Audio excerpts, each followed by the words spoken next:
인터넷의 발전과 함께 눈부신 성장을 이룬 오늘날, 우린 미처 알지 못했습니다. 그 이면에 숨겨진 어둠을.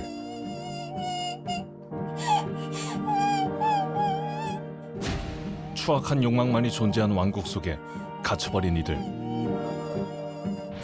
1월 24일 자살할 것입니다. 인기는 박사님이 올리실 겁니다. 구원의 기도도 도움의 손길도 닿지 않던 그때, 미성년자를 포함한 피해자 76명이 발생했고, 피해자를 가둔 왕국의 건설자 조주빈이 세상에 드러났습니다. 멈출 수 없었던 악마의 삶을 멈춰주셔서 정말 감사합니다. 텔레그램에서 성착취방을 운영하며 닉네임 박사로 활동했던 조주빈. 조주빈이 검거된 후 온라인상에서 이어진 기이한 현상. 박사 조주빈을 기리는 추모 행렬과 심지어 박사방 자료라며 피해자를 능욕하는 사진과 영상을 판매하는 형태까지.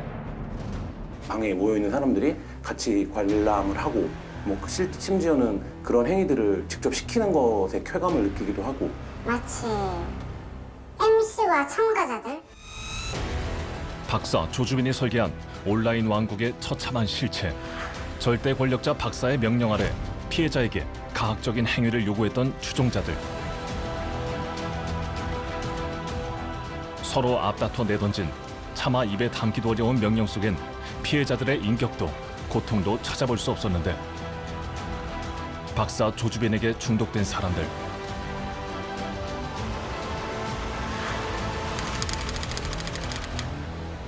그리고 여전히 사라지지 않고 독버섯처럼 번지는 온라인 성범죄, 그 왕국 속을 들여다봅니다.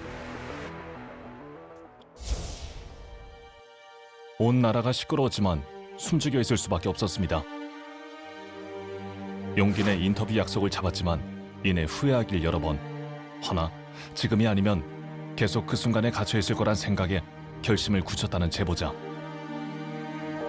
그렇게 카메라 앞에서 털어놓는 이야기는 충격적이고 듣는 이들을 고통스럽게 했습니다. 이 사건에 대해서 제보나 고소를 하시겠다고 굳은 의지를 가지고 지금 시작을 하셨는데, 어느 시점에 피해자분이 이 고소나 고발을 하려고 마음을 먹으셨는지 좀 알 수 있을까요? 저는 지금도 계속 모르는 애들한테 협박만 받는 상황이에요. 밤에 회사 마치고 집에 가는 길이었는데 어떤 아저씨가 저를 쳐다보는 거예요. 몸이 굳어서 발이 안 떨어지더라고요. 여전히 모르는 이들로부터 협박과 조롱을 당하고 있다는 제보자. 그녀에게 닥친 비극은 어느 날 갑자기 시작됐다고 합니다. 조금이라도 연결고리가 있으면 이해해볼 텐데 어떻게 저한테 접촉한지 모르겠어요. 평소처럼 텔레그램 메신저를 이용하던 때 본인은 물론 가족의 신상 정보까지 공개됐다는 의문의 메시지를 받게 됩니다. 그 후 모르는 이들로부터 지속적으로 잔인하게 죽인다라는 협박성 메시지가 날아드는데요. 죽여버린다고, 저희 집 주소 안다고 찾아간다고 하니까 그냥 부모님 죽이고 저 죽이고 친구들 죽인다고 계속 시체 사진 보내고, 왜 이런 일이 생겼을까 원인을 찾다가 어떤 사람이 박사한테 연락하는 게 어떻겠냐, 박사가 한 짓 같은데. 도대체 누가 왜 이런 짓을 벌이는 걸까? 신상 정보를 빌미로 한 협박 메시지에 이를 악물고 이유를 찾아 나섭니다. 그리고 그 끝에서 접촉하게 된 한 사람. 그는 바로 박사방의 운영자 조주빈이었습니다. 얼굴 사진만 찍어 보내주면 우리 가족들에게, 친구들에게 아무 짓 안 하겠다고 하길래 찍어 보냈는데, 신분증 내놔라, 새끼손가락 들고 사진 찍어라, 그 다음에 젖꼭지 사진 찍어서 보내라. 결국 협박과 강요에 못 이겨 얼굴 사진만 찍어 보냈던 제보자.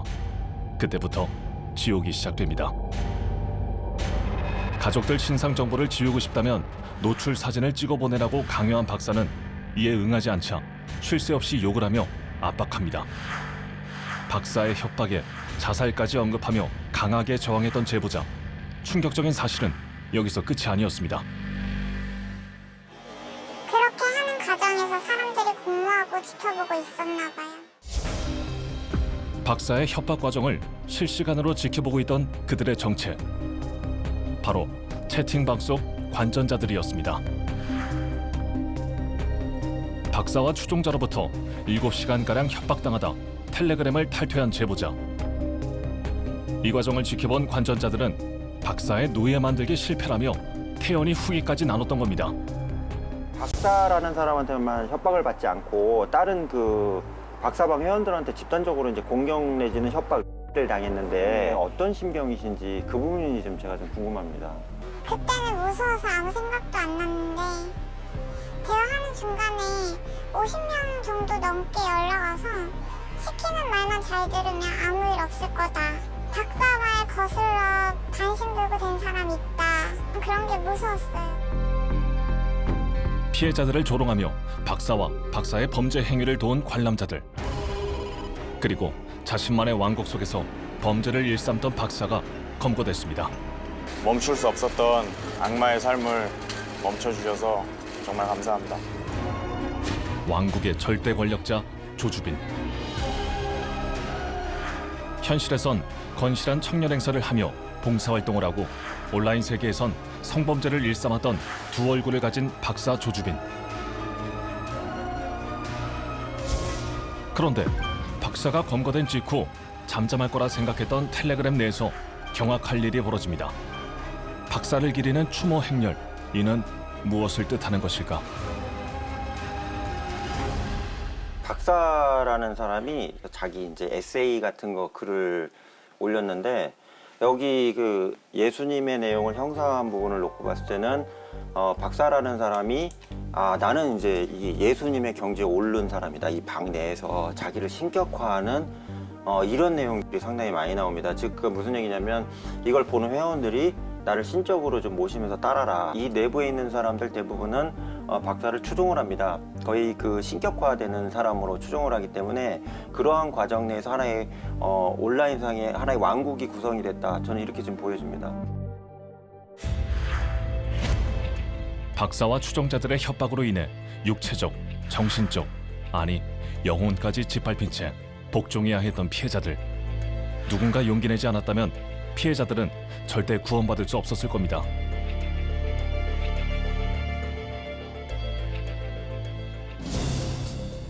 그렇다면 박사 조주빈이 세상에 드러날 수 있었던 이유는 무엇일까? 텔레그램 성착취 사건을 처음 공론화한 기자를 만났습니다. 처음에는 박사방이나 N번방에 대한 제보가 아니었고요. 저희한테 이제 인천 지역의 한 고등학생이 9,000명 정도 되는 텔레그램 방을 운영하면서 아동 성착취물을 유포하고 있다는 제보가 들어왔었어요. 그래서 그 제보를 이제 처음에 취재를 하기 시작했고요. 취재를 시작하면서 텔레그램 안에 그런 세계가 있다는 거를 처음으로 이제 접하게 된 거죠. 지난해 11월 초 2달 동안 잠입 취재한 결과물인 텔레그램 성착취 영상 공유방의 실태를 보도한 김환 기자.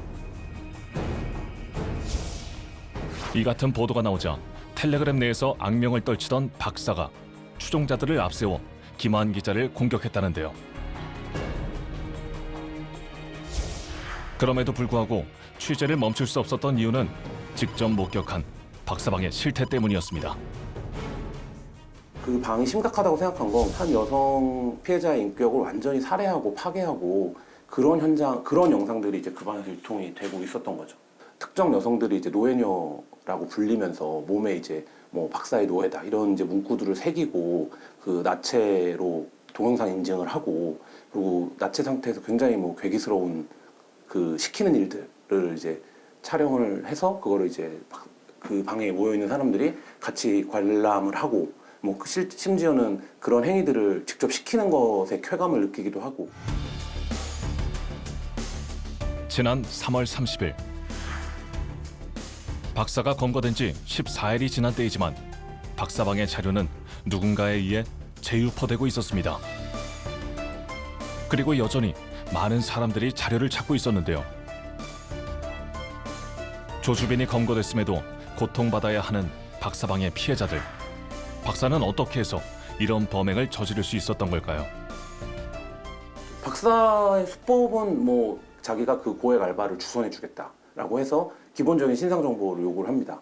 그래서 그 신상 정보에 응하게 되면 이제 그 박사의 덫에 걸리게 되는 거죠. 그래서 그 신상 정보를 바탕으로 해서 뭐 가족 관계라든지 다니는 학교라든지 직장이라든지 이런 것들을 확인을 할 수 있는 대로 최대한 해서 네가 이런 알바를 하려고 했다라는 거를 내가 폭로하겠다. 뭐 이런 식으로 이제 협박을 해서 뭐 어떤 수준의 사진을 보내라. 뭐 이런 이제 접근을 하고 뭐 이제 그래서 점점 수위를 높여가는 거죠.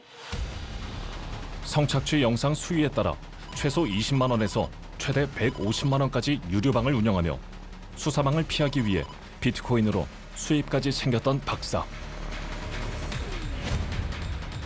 전 국민은 성착취를 일삼고 돈까지 벌어들인 조주빈의 범죄 행위에 분노했고 강력 처벌을 외치는 시위까지 벌였습니다. 아주 잔악하고 악질적이고 정말 한국 사회를 어지럽히고 더럽히는 못된 행각을 벌인 자입니다. 바로 내 옆에서도 일어날 수 있는 일이기 때문에 더 심각하게 느꼈던 것 같아요. 인간이 아닌 행동을 그런 한 사건이어서 저도 많이 충격을 받았어요. 누리꾼들은 운영자들을 포함해 그곳을 이용했던 자들 모두 처벌해야 한다는 목소리를 내고 있습니다. 그들 역시 범행을 지켜본 방관자이자 공범이라는 건데요. 박사방 자료가 재유포되고 있는 현상이 누리꾼들의 주장을 뒷받침해주고 있습니다. 지난해 9월부터 박사방을 운영한 조주빈. 텔레그램 내에는 이런 불법 성착취 영상을 공유하는 비밀방이 100여 개까지 존재했고 꽤 체계적으로 운영됐다고 합니다. 지금도 텔레그램 안에서 버젓이 유포되고 있는 박사방의 자료들.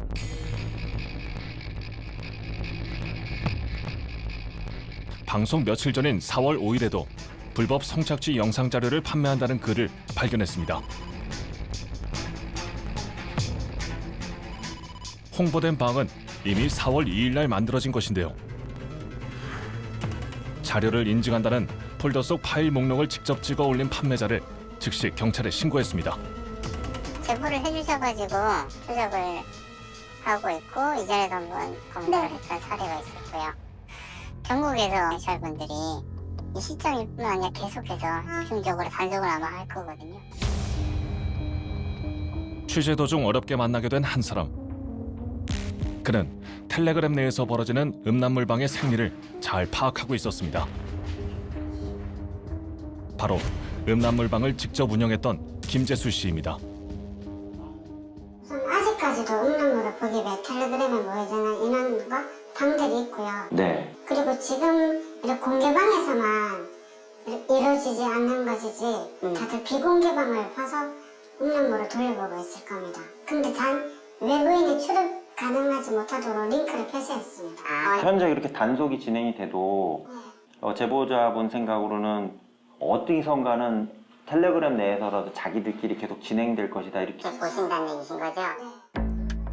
김재수 씨의 말에 따르면 텔레그램 내에서 음란물 공유방이 생성돼 활성화된 건 1년 전쯤으로 본다는데요. 텔레조의 역사 영표라고 보시면 됩니다. 최초 2019년 1월부터 한국인 잡담방, 한국인 매운맛, 그리고 제복 갤러리, 그리고 여기 보시는 고단방. 고단방의 왓츠맨이 처음 성착취 영상물을 제작 유포한 가까스의 엠번방을 홍보했고 이를 이어받은 켈리, 체스터, 그리고 박사방이 뒤이어 생성된 거라고 하는데요. 음란물 사이트 홍보방을 운영했던 왓츠맨. 그는 텔레그램에 많은 음란물 이용자를 유입시킨 인물이었던 겁니다. 이제 워치맨이라는 그 사람은 어떤 사람이에요? 워치맨은 고단방의 방장이었고요. 고단방에 엠번방을 인터넷 양주로 끌어당긴 사람이에요. 왓츠맨이? 엠번방을 광고해서 네, 엠번방을 그때부터 24,000명 정도의 유입이 되었어요. 그렇게 해서 유인한 역할을 예, 고단방에 있고 거기에 이제 네. 방장이 왓츠맨이었다 네. 이렇게 이해하면 되겠네요.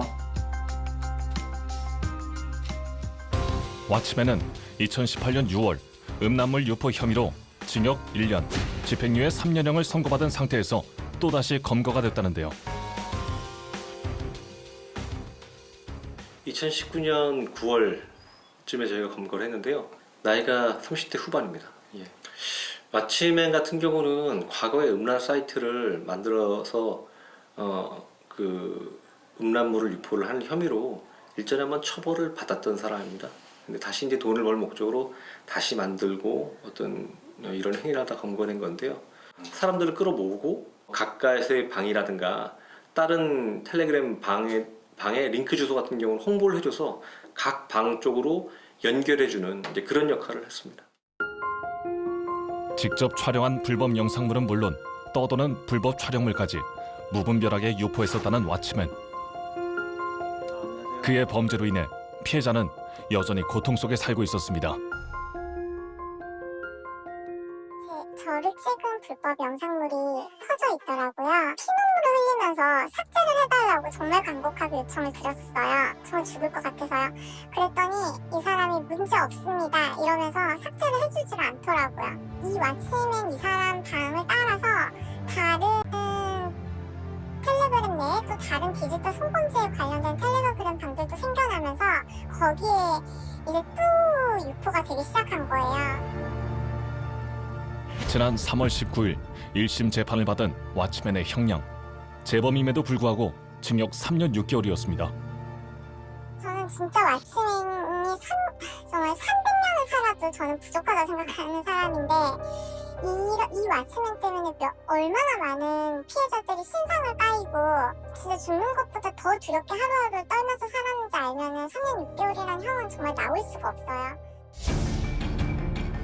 진화하는 수법으로 계속해서 늘어만 가고 있는 온라인 성범죄.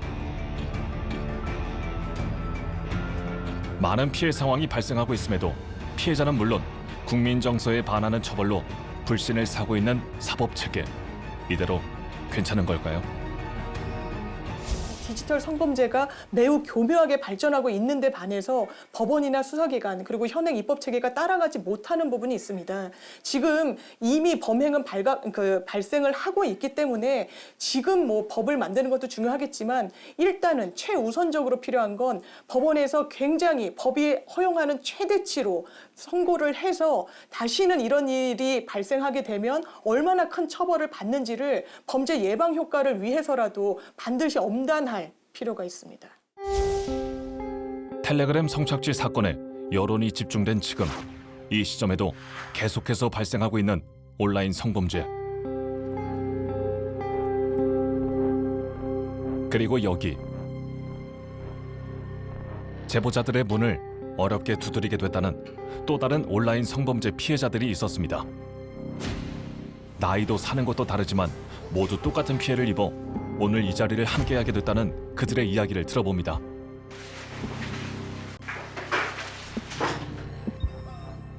제보자께서는 어떤 피해를 당하셨어요? 저는 네.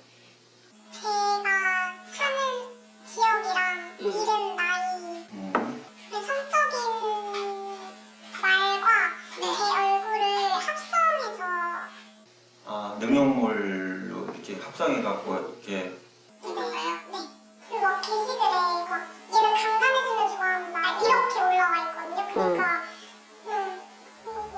모르는 친구들이 너 이렇게 올라와 있다고 얘기를 하고 하는 게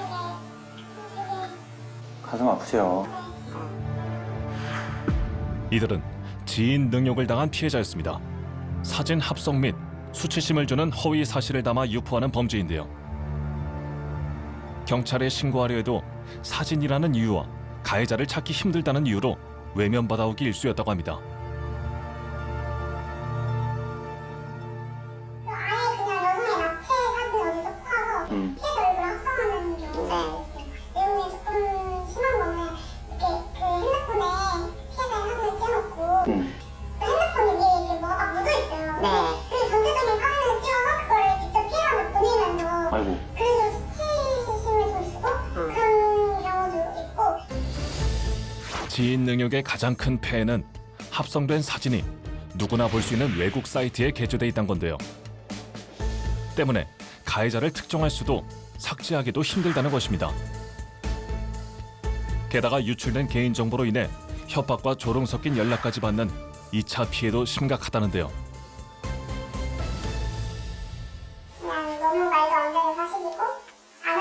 없었고 그래서 처음에 그냥 보고 무시하려고 했는데 들어가니까 그 한 계정이랑 피해자가 1000명이 넘는 거예요. 아, 1000명이 넘게. 거의 다 미성년자 분이시고 미성년자가 누구 있느냐 한번 성명만 네, 미성년자이신 선생님 두 분. 네, 두 분이시고. 미성년자들까지 범행 대상으로 삼는 지인 능욕. 생각보다 피해 상황이 심각했습니다. 학교도 밖에 나와 있고 네. 교차 사진이 거의 학교 끝나고 그 근처에서 노는데 약간 다리나 그렇게 찍은 사진이 많아서 좀 많이 가까운 친구. 근데 저 같은 경우는 프로필 사진을 제 얼굴로 바꾸고 그러는데 제 있는 지인일 거고 이 사진을 알아도 제 주변인들한테 못 털어놓겠는 거예요. 그 사람일까봐. 그 보자마자 계속 손이 떨리고 한 며칠 동안 계속 울고 밤에 잠도 잘 못 자고 그랬는데 저랑 친했던 남자애를 만났는데 그 남자애가 장난이라고는 하는데 막 사실은 그 글이 진짜였다고 이런 식으로 하면서 아이, 참. 지인 능욕이란 범죄를 가볍게 여기지 말아달라는 피해자들의 호소. 지난 3월 25일엔 가해자를 특정해 처벌해달라는 국민청원도 시작했습니다.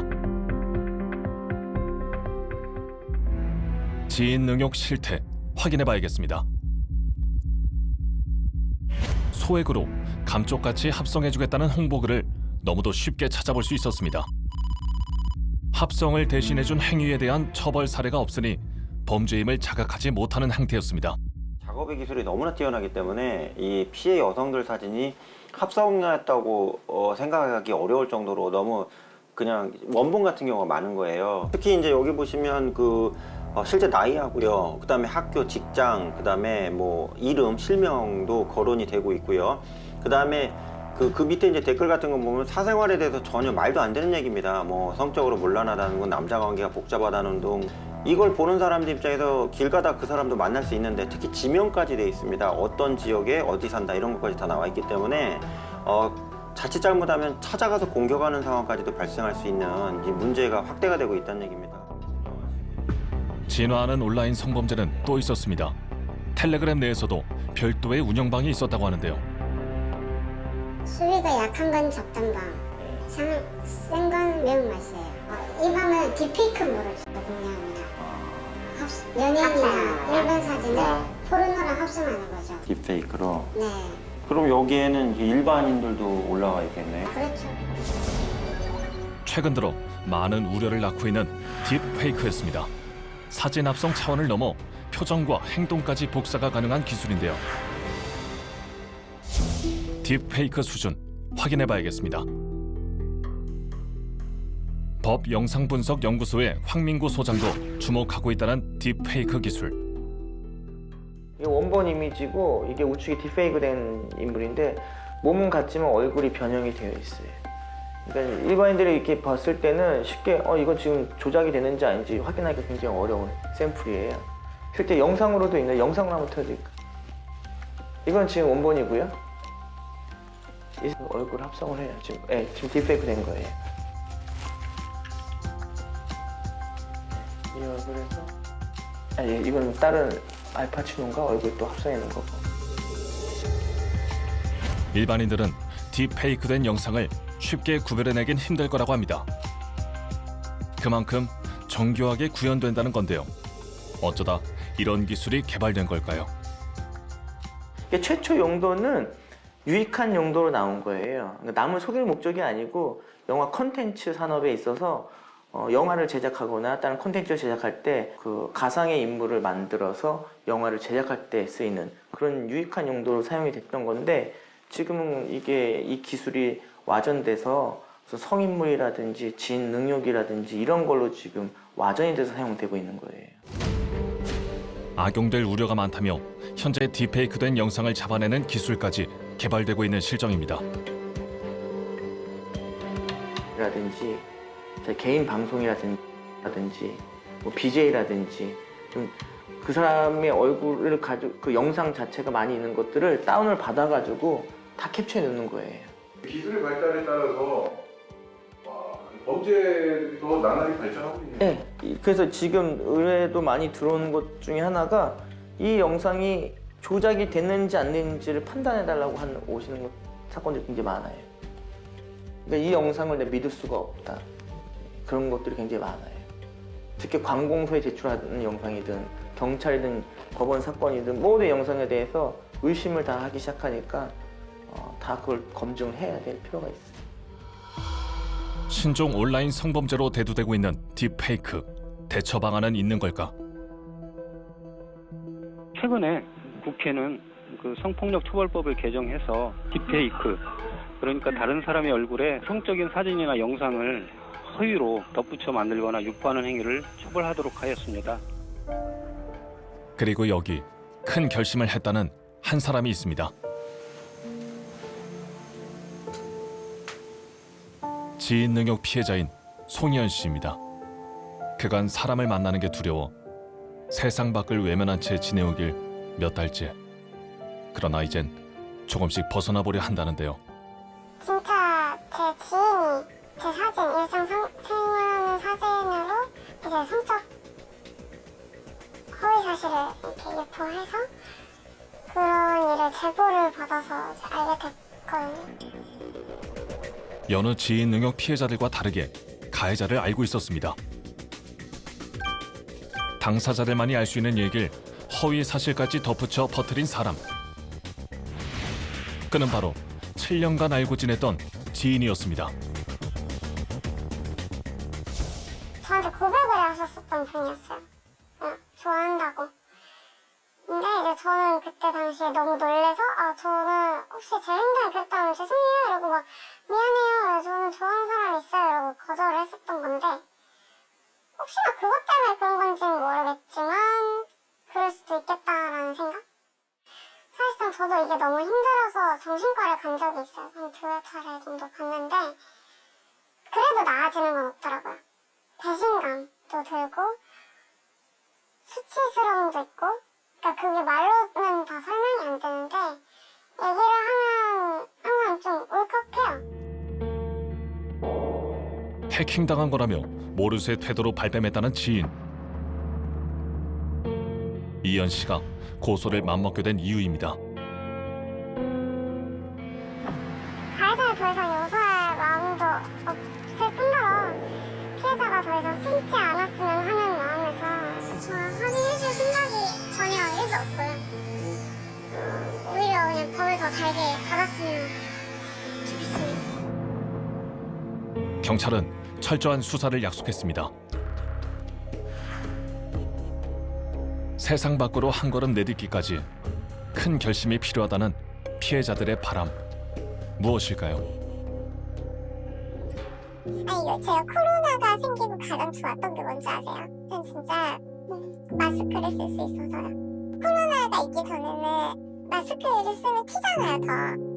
얼굴을 가리는 게요. 근데 이제는 코로나 핑계로 마스크로 얼굴을 가리고 다닐 수 있잖아요.